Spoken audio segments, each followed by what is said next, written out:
நண்பர்கள் அனைவருக்கும் இனிய வணக்கம். நம்ம இந்த வீடியோவில் வந்து ஃபஸ்ட்டு கிராஜுவேட் சர்டிஃபிகேட் வந்து எப்படி அப்ளை பண்ணுறதுன்றதை பற்றி தான் பார்க்க போகிறோம். இந்த ஃபஸ்ட்டு கிராஜுவேட் சர்டிஃபிகேட் பார்த்திங்கன்னா +2 முடிச்சுட்டு அப்ளை பண்ணணும். இந்த இன்ஜினியரிங் சேர்கிறதுக்கும் சரி, மற்ற ஆர்ட்ஸ் அண்ட் சயின்ஸ் காலேஜ் சேர்கிறதுக்கும் சரி, இல்லை வந்து இப்போ டிப்ளமா முடித்த ஸ்டூடெண்ட்ஸும் பார்த்திங்கன்னா இன்ஜினியரிங்கில் டேரெக்ட் செகண்ட் இயர் ஜாயின் பண்ணணுன்னாலும் இந்த ஃபஸ்ட்டு கிராஜுவேட் சர்டிஃபிகேட் வந்து ரொம்ப முக்கியம். இது வந்து இந்த சர்டிஃபிகேட் கொடுத்தோம்னா நம்மளுக்கு ஸ்காலர்ஷிப் அமௌண்ட்டு அதுமாரி வந்து கவர்மெண்ட் சம்மந்தமாக நம்மளுக்கு வந்து அமௌண்ட்டு வந்து தள்ளுபடி ஆகும். அது மட்டும் இல்லாத தமிழக அரசு என்ன சொல்லியிருக்குன்னா, ஃபஸ்ட்டு கிராஜுவேட் சர்டிஃபிகேட் வச்சு முடித்தவங்களுக்கு வந்து அரசு வேலையில் முன்னுரிமை அளிக்கப்படும் அப்படின்னு சொல்லியிருக்காங்க. அதனால் இந்த வாய்ப்பை வந்து யாரும் நழுவ விடாதீங்க. இந்த டிப்ளமா ஸ்டூடெண்ட்ஸாக இருந்தாலும் சரி, +2 ஸ்டூடெண்ட்ஸாக இருந்தாலும், பிஇ சேர போகிற ஸ்டூடெண்ட்ஸாக இருந்தாலும் +2 முடிச்சுட்டு அவங்களுக்கு வந்து இது வெரி யூஸ்ஃபுல்லான வீடியோ. இந்த வீடியோவை நீங்கள் வந்து ஸ்கிப் பண்ணாமல் கடைசி வரைக்கும் பாருங்கள். அது மட்டும் இல்லாமல் இந்த ஃபஸ்ட்டு கிராஜுவேட் வந்து நீங்கள் மெடிக்கலுக்கு கூட யூஸ் பண்ணலாம். ஸோ நண்பர்களே, இப்போ பார்த்திங்கன்னா வந்து நிறைய ஸ்டூடெண்ட்ஸ் வந்து டிப்ளமா முடிச்சு இன்ஜினியரிங் சேரலாம் அப்படின்ற ஐடியாவில் இருப்பீங்க. உங்களுக்கு வந்து இந்த வீடியோ வந்து மிக யூஸ்ஃபுல்லாக இருக்கும். இந்த தகவலை உங்கள் நண்பர் கூடவும் ஷேர் பண்ணிங்க. அதாவது பார்த்திங்கன்னா இந்த வந்து ஃபஸ்ட்டு கிராஜுவேட் வந்து பார்த்திங்கன்னா கிட்டத்தட்ட வந்து மெடிக்கல் காலேஜை வந்து ஜாயின் பண்ணுறாங்க அப்படின்னா வந்து கிட்டத்தட்ட வந்து 1.25 lakhs கிட்ட வந்து தள்ளுபடி ஆகுமா அவங்க எஜுகேஷ்னல் ஃபீஸ்லேருந்து. இப்போ இன்ஜினியரிங் எல்லாம் பார்த்திங்கன்னா ஒரு 40,000 கிட்ட தள்ளுபடி ஆகும் அப்படின்னு சொல்கிறாங்க. ஸோ இப்போ வந்து இந்த ஃபஸ்ட்டு கிராஜுவேட்டை நீங்கள் வந்து அப்ளை பண்ணணுன்னா நீங்கள் வந்து +2 முடிச்சிருக்கணும். உங்கள் வீட்லேயோ உங்கள் ஃபேமிலிலேயோ இதுக்கு முன்னாடி யாருமே வந்து காலேஜுக்கு போகாதவங்களாக இருக்கணும். ஓகேங்களா?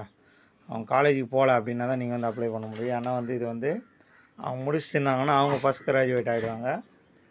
ஸோ அதனால் வந்து நீங்கள் வந்து அதை அப்ளை பண்ண முடியாது. ஸோ உங்கள் வீட்டில் வந்து நீங்கள் மட்டும்தான் முதல் முறையாக நீங்கள் வந்து காலேஜுக்கு போகிறவங்களா இருக்கணும். அப்போ தான் அந்த ஃபஸ்ட்டு கிராஜுவேட் வந்து அப்ளை பண்ண முடியும். ஓகேங்களா ஃப்ரெண்ட்ஸ்? இப்போ பார்த்தீங்கன்னா அந்த ஃபஸ்ட்டு கிராஜுவேட் அப்ளை பண்ணுறதுக்கு என்னென்ன டாக்குமெண்ட்ஸ் எல்லாம் தேவை அப்படின்னு பார்க்கலாம். அதாவது வந்து ஃபோட்டோஸ் தேவை, ஆதார் கார்டு தேவை, ஸ்மார்ட் கார்டு தேவை, அப்புறம் உங்கள் +2 டிசி தேவை, அப்புறம் 10th 12th மார்க் ஷீட் தேவை, அப்புறம் பார்த்திங்கன்னா ஃபேமிலி மெம்பர்ஸோட டிசி ட்ரான்ஸ்ஃபர் சர்டிஃபிகேட்டும் தேவை. ஓகேங்களா? ஸோ வந்து இந்த ஃபேமிலி மெம்பர்ஸ் பார்த்திங்கன்னா வந்து அவங்க படிச்சிருந்தாலும் அவங்க டாக்குமெண்ட்ஸும் வச்சு அப்ளை பண்ணணும் அப்படின்னு சொல்கிறாங்க. ஏன்னா இப்போ அவங்க வந்து இப்போ டிப்ளமா முடிச்சிருந்தாலும் +2 முடிச்சிருந்தாலும் அவங்களோட +2 இதையும் இது பண்ணணும். இல்லைன்னா நீங்கள் வந்து அவங்க படிக்கலை அப்படின்னு கூட நீங்கள் சொல்லிடலாம். வாங்க இப்போ எப்படி அப்ளை பண்ணுறது. ஃபஸ்ட்டு கூகுளில் போய்டுங்க, டிஎன்இஜின்னு டைப் பண்ணிங்க. அதில் டைப் பண்ணிட்டு ஃபஸ்ட்டு வர ஆப்ஷனை வந்து கிளிக் பண்ணிக்கிங்க.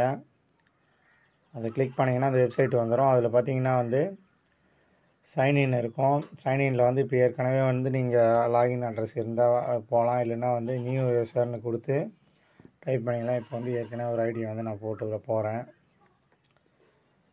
அதில் யூசர் நேம் பாஸ்வேர்டு அப்படி போட்டு டைப் பண்ணிட்டு அந்த கேப்சா வந்து டைப் பண்ணுறேன்.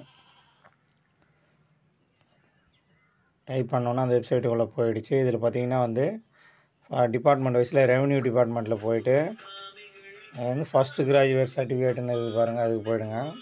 இந்த ஃபஸ்ட் கிராஜுவேட் சர்டிஃபிகேட்டில் பார்த்தீங்கன்னா வந்து அந்த என்னென்ன டாக்குமெண்ட்ஸ் எல்லாம் தேவையோ அதெல்லாம் கேட்குது பாருங்கள். நெக்ஸ்ட் வந்து ப்ரொசீட் அதை கொடுக்குறோம். ப்ரொசீடில் கொடுத்து அப்ளிகண்ட கேன் நம்பர் அப்படின்னு கேட்குது. இந்த கேன் நம்பர் பார்த்திங்கன்னா அந்த குடிமக்கள் கணக்கு எண். இது வந்து தெரியாதவங்க பார்த்திங்கன்னா வந்து ஃபாதர் நேம் இதெல்லாம் டைப் பண்ணோம்னா அந்த கேன் நம்பர் வருது. நெக்ஸ்ட்டு அதை வந்து சர்ச்சின்னு கொடுத்தா அங்கே டீட்டெயில்ஸ் வருது.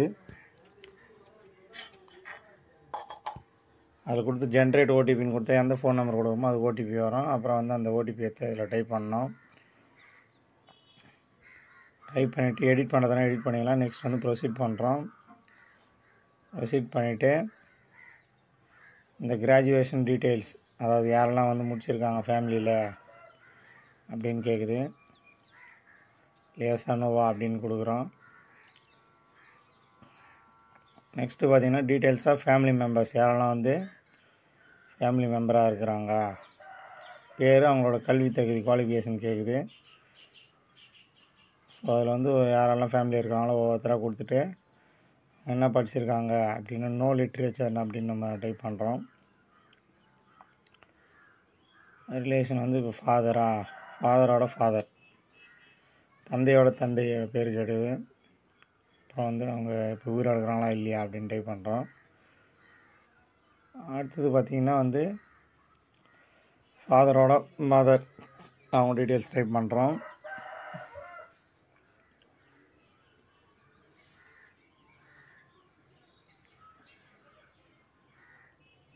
நெக்ஸ்ட்டு பார்த்தீங்கன்னா வந்து இந்த தந்தையின் தாயின் தந்தை, அதாவது வந்து அம்மாவோட அப்பா, அம்மாவோட அம்மா, இவங்க டீட்டெயில்ஸ்லாம் டைப் பண்ணுறோம். அவங்களாம் நோ லிட்ரேச்சர் அப்படின்னு கொடுத்துருங்க, படிக்கலை அப்படின்னு கொடுத்துடலாம். அப்புறம் தந்தை வந்து டிப்ளமா முடித்தார் அப்படின்னு கொடுக்குறோம். தாய் வந்து +2 முடிச்சிருக்காங்க அப்படின்னு கொடுக்குறோம். சிஸ்டர் நெக்ஸ்ட் வந்து சிஸ்டர் பார்த்திங்கன்னா +2 படிச்சிட்ருக்காங்க அப்படின்னு கொடுக்குறோம். அப்புறம் யார் அப்ளை பண்ணுறீங்களோ உங்கள் டீட்டெயில்ஸு அதை கொடுக்குறீங்க.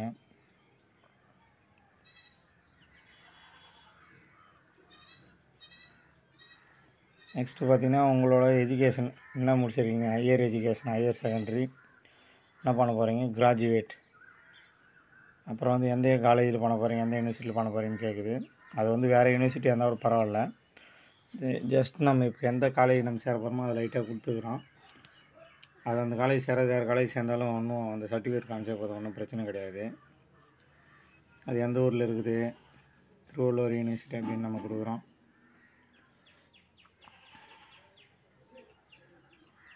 அதெல்லாம் டைப் பண்ணிவிட்டு சேவ் ஆகிடுது.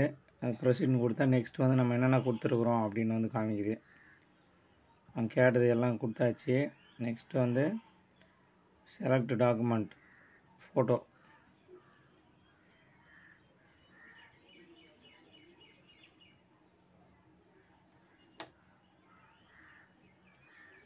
ஃபோட்டோவை செலக்ட் பண்ணிக்கிறோம்.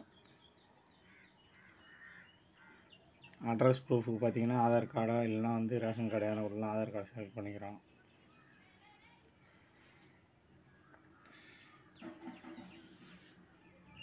அதை அப்லோடு பண்ணுறோம் டாக்குமெண்ட்டு. அப்புறம் வந்து ஒவ்வொன்றா செலக்ட் பண்ணுறோம். டிசி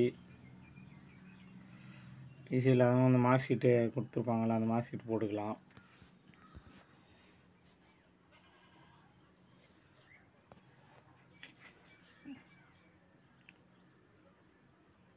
நெக்ஸ்ட்டு அந்த டிசிக்கு வந்து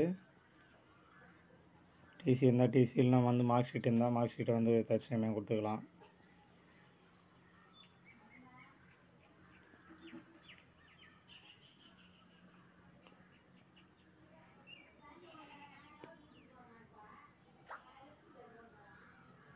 இந்த மாதிரி தேவையான டாக்குமெண்ட். நெக்ஸ்ட் வந்து ஃபாதர் டீட்டெயில்ஸு, ஸ்மார்ட் கார்டு, அப்புறம் ஃபாதரோட டிசி, அப்புறம் வந்து செல்ஃப் டிக்ளரேஷன் ஏற்கனவே டவுன்லோட் பண்ணி வச்சு அந்த செல்ஃப் டிக்ளரேஷன் அந்த ஃபார்ம் இது பண்ணிக்கிறோம்.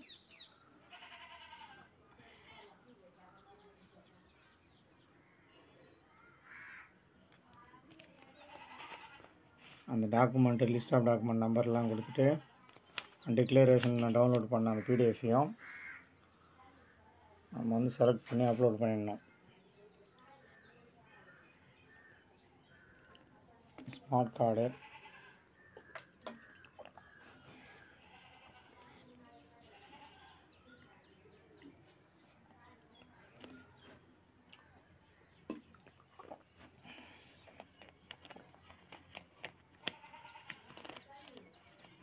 இதெல்லாம் கொடுத்துட்டோம்னா நெக்ஸ்ட் வந்து அது ப்ரொசீட் பண்ணிட்டோம்னா முடிஞ்சிடும். அடுத்து வந்து பேமெண்ட்டுக்கு போகுது. பேமெண்ட்டில் பார்த்தீங்கன்னா வந்து இது வந்து ஒரு 60 ரூபா சார்ஜ் பண்ணுறாங்க. 60 ரூபா நீங்கள் வந்து நெட் பேமெண்ட்டோ இல்லை கார்டு பேமெண்ட்டோ ஏதோ பண்ணிக்கலாம்.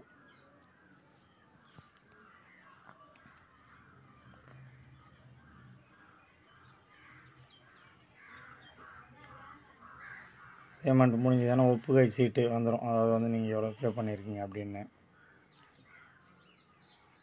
நெக்ஸ்ட்டு அப்ளிகேஷன் வந்து சப்மிட் ஆகிடுச்சு. இதில் பார்த்தீங்கன்னா வந்து sent application, submitted application, returned application, check status இதெல்லாம் இருக்குது. இது மூலமாக வந்து நம்ம அதை வந்து ஓகே பண்ணாங்களா இல்லையான்றத டீட்டெயில்ஸ் வந்து தெரிஞ்சுக்கலாம். செக் ஸ்டேட்டஸில் போய்ட்டு அது யார்கிட்ட இருக்குதுன்றதையும்